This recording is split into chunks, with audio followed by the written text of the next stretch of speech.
What's up people, welcome to my channel BFFB.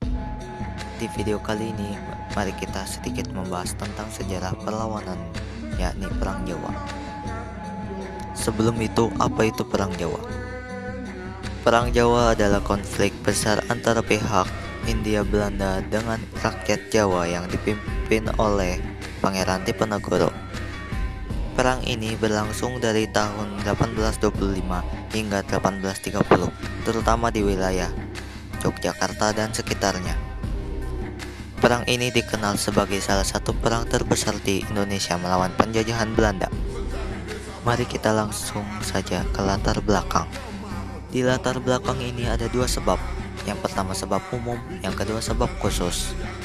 Sebab umum, kebijakan Belanda yang menekan rakyat seperti pajak tinggi, kerja rodi, dan penguasaan tanah.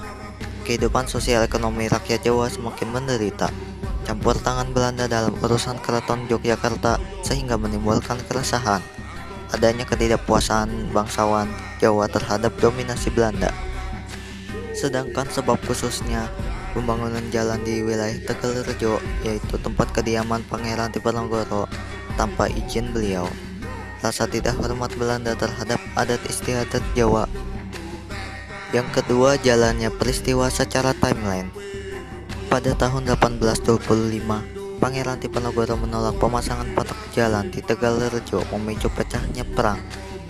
Lalu, pada tahun 1825 hingga 1827, perlawanan rakyat Jawa meluas ke berbagai daerah, dari Bagelen, Banyumas, Madiun, dan Kediri.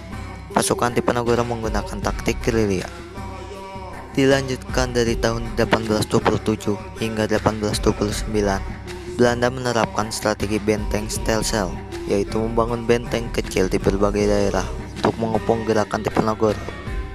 Puncaknya di tahun 1830, Pangeran Diponegoro diajak berunding di Magelang, namun ditangkap Belanda secara licik. Akhirnya beliau diasingkan ke Manado, lalu ke Makassar hingga wafat.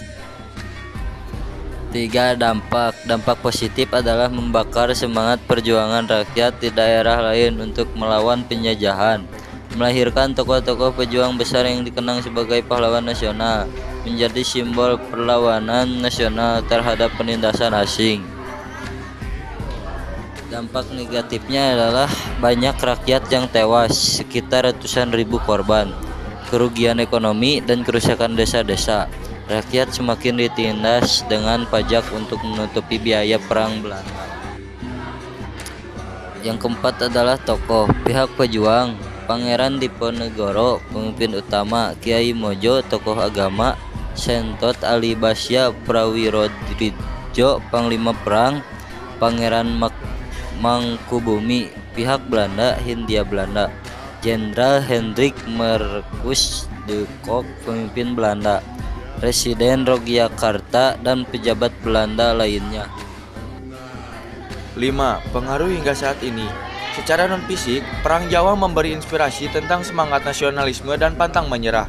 Menjadi pelajaran bahwa perjuangan harus disertai rakyat.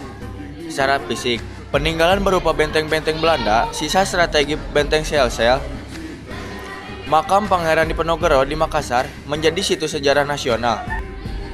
Manfaat bagi generasi penerus, menumbuhkan rasa cinta tanah air, mengingatkan kita akan pentingnya bersatu melawan ketidakadilan, mengajarkan sikap berani membela kebenaran walau melawan kekuatan besar, menjadi dasar dalam memperkuat jati diri bangsa Indonesia yang merdeka. Jadi, secara kesimpulan, Perang Jawa merupakan salah satu perlawanan terbesar bangsa Indonesia terhadap penjajahan Belanda yang dipimpin oleh Pangeran Diponegoro. Perang ini terjadi karena penderitaan rakyat akibat penindasan Belanda dan campur tangan mereka dalam urusan keraton. Walaupun akhirnya perang ini berakhir dengan kekalahan pihak Diponegoro, namun semangat perjuangannya menumbuhkan rasa nasionalisme dan persatuan bangsa untuk menentang penjajahan. Perang ini juga mengajarkan bahwa perjuangan demi kemerdekaan, harga diri, dan keadilan harus terus dilanjutkan oleh generasi penerus bangsa. Demikianlah sedikitnya pembahasan kita tentang sejarah perlawanan, yaitu Perang Jawa. Terima kasih telah menonton, semoga menjadi ilmu yang bermanfaat. See you in the next video. Bye.